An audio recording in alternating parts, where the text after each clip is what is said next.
I thank Mr. Chiari for his briefing.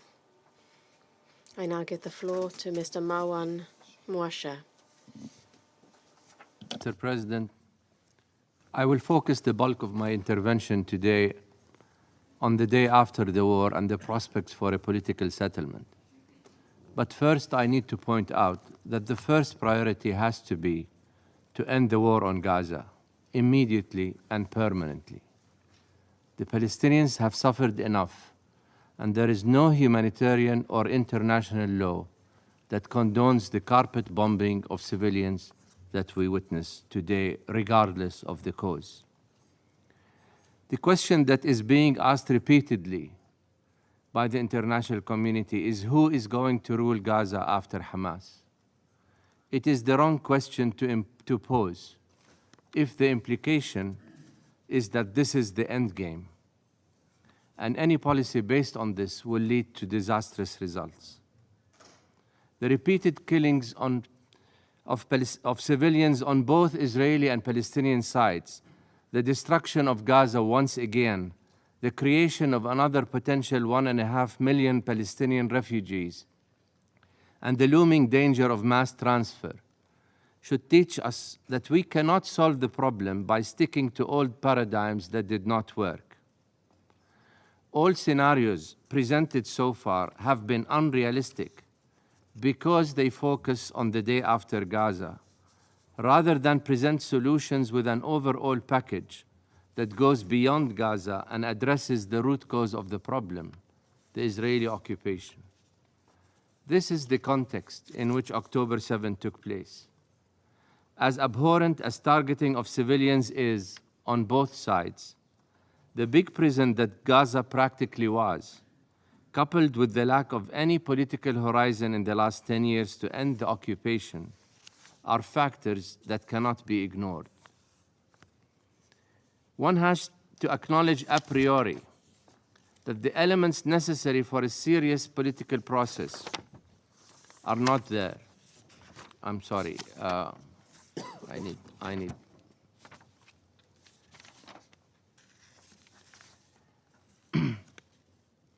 The three parties needed to be part of such a process do not seem to be ready.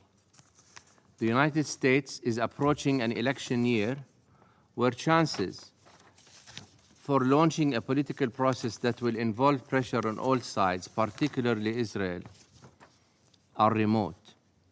The Israeli current government has repeatedly and publicly declared that it has no intention of ending the occupation or helping establish a Palestinian state. History as well as public opinion suggests that this government will probably be out in a year or so because of Israeli public opinion holding it responsible for what happened on October 7. All polls suggest that the opposition will handily win any new elections if they were held tomorrow. But the divide in Israel today is not between the pro-peace and anti-peace camps, as was the case decades ago. It is merely between the pro-Netanyahu and anti-Netanyahu camps, with both sides holding a hardline, almost identical stand against a Palestinian state. The Palestinian Authority also has not had elections since 2006, and its approval rating was very low even before October 7. No side can claim to represent the Palestinians in any political process without elections. For all these reasons, the stars are not aligned for a political process that is going to be serious. If we are to learn from earlier processes, the one major shortcoming that all earlier processes had is that they were open-ended. They did not specify an end game, and therefore negotiations took place forever while Israel was building more settlements and rendering the very concept of a two-state solution that we are all in support of impossible. If we cast these difficulties aside, I'd like you to engage with me, at least hypothetically, in imagining the elements of a process that would learn lessons from the past, that would be seen as serious, and that would address the root cause of the problem the Israeli occupation. The contours of such a process might look like the following. 1. The United States would lead a political plan that would declare a priori a clearly defined objective of ending the occupation within a specified time frame, say 3 to 5 years. Both sides will have to agree to this objective. 2. The United Nations would issue a resolution recognizing a Palestinian state on the basis of the 1967 border a priori, with details to be worked out through negotiations. 3. Settlement activity would be completely frozen. 4. In a reverse engineering process, negotiations become focused on the steps needed to reach that objective rather than on what the end game looks like. 5. Fresh elections are held both in Israel and the West Bank and Gaza. Over this plan, voters would go to the polls based on this clearly defined political horizon.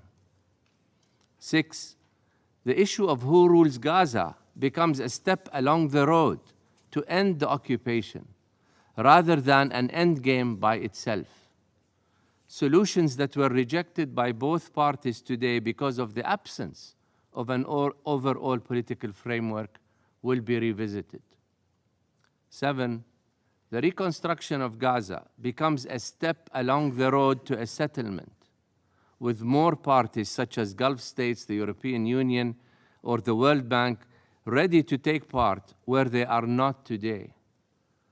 Syria teaches us a lesson here, despite the fact that the war has been largely over for the last 5 years there. No reconstruction has taken place in the absence of a plan for the future of the country.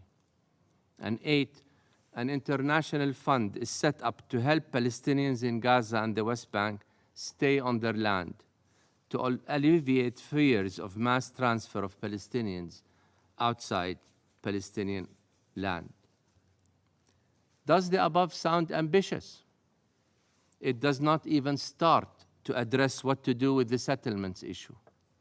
Even if the political will exists to end the occupation and adopt a two-state solution. Separating the two communities will still be a daunting task. But the purpose of my intervention is to indicate what a serious political process entails, so that illusions of success, if the past is to be repeated, are cast aside. But if the international community decides this is too unrealistic, let us look at what the alternatives might look like. 1, waiting for better times to effect a two-state solution. This has been the preferred scenario for the Biden administration as well as that of the international community. This logic states that in the end, this scenario is the preferred solution for all parties, which at one point in time will come to understand that there is no way out except to share the land by separating the two communities within two states. All one has to do is to try to keep things quiet and wait for a better time when there are Israeli and Palestinian governments willing to compromise. The problem with this logic is that a preferred scenario is not a sufficient condition to make it happen. It assumes a status quo, which is not the case with the continued expansion of settlements. If the number of settlers today makes it difficult to separate the two communities, the situation will irreversibly worsen in few years as the settler community might top 1 million.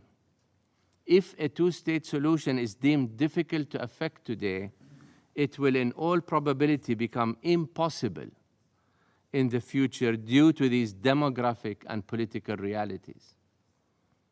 The other scenario, mass transfer of Palestinians by Israel outside Palestinian territories.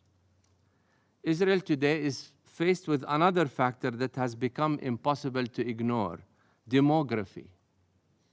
the number of Palestinian Arabs in areas under Israel's control has become greater than the number of Israeli Jews. If Israel does not intend to end the occupation and accept a two-state solution, and if it does not want to become a minority, ruling over a majority in a situation many human rights organizations, including Israeli ones, have called apartheid, then under this scenario, Israel's preferred alternative is to try to effect a mass transfer of Palestinians from Gaza to Egypt and from the West Bank to Jordan. Already we are witnessing several indications of this. Large parts of Gaza have been turned practically uninhabitable, and several Israeli cabinet ministers, including Netanyahu himself, have been directly or indirectly quoted as promoting forced or voluntary transfer of Palestinians. But mass transfer will not be easy to implement. Jordan and Egypt have succeeded to draw international attention to this issue, to the point where the United States and other countries have publicly come out in strong opposition to mass transfer. And Palestinians themselves have learned the lesson from 1948, when 750,000 refugees were forced to leave their land and never allowed to return by Israel. Never, despite UN resolutions to the effect. The third scenario is that if a two-state solution is not effected soon, now, and mass transfer proves to be sufficiently resisted by the Palestinians, then the most likely scenario is the continuation of the occupation, though with changing conditions. The demographic factor will increasingly matter in the years ahead. With a Palestinian birth rate higher than that of Israelis, the loss of hope for a Palestinian state will translate into Palestinians demanding equal rights with Israelis where they live. The Israelis will not be able to indefinitely rule over a majority in a system where Palestinians would be living under apartheid. If that is coupled with the issue of the generational gap we are witnessing in the West, where the young generation is increasingly more supportive of Palestinians and the issue of rights than the older generation, then the world will become increasingly more critical of the occupation, and the problem will start shifting from one focusing on the shape of a solution to one anchored in equal rights. These are the options for the future.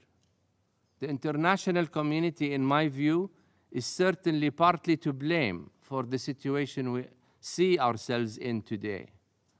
By abandoning a serious attempt to solve the conflict in recent years, and by ignoring the root cause of the problem, the occupation, we are where we are today. The option of pursuing another process along the lines of earlier ones is certainly there, but it will fail, with violence continuing to define the world of Palestinians and Israelis in the foreseeable future. Either a bold decision is taken to end the conflict now, and still with great difficulty try to effect a viable two-state solution, or the world will have to deal not only with occupation, but with the more difficult question of apartheid. The choice is ours. Thank you. I thank Mr. Muasher for his briefing. I now give the floor to Mr. Ite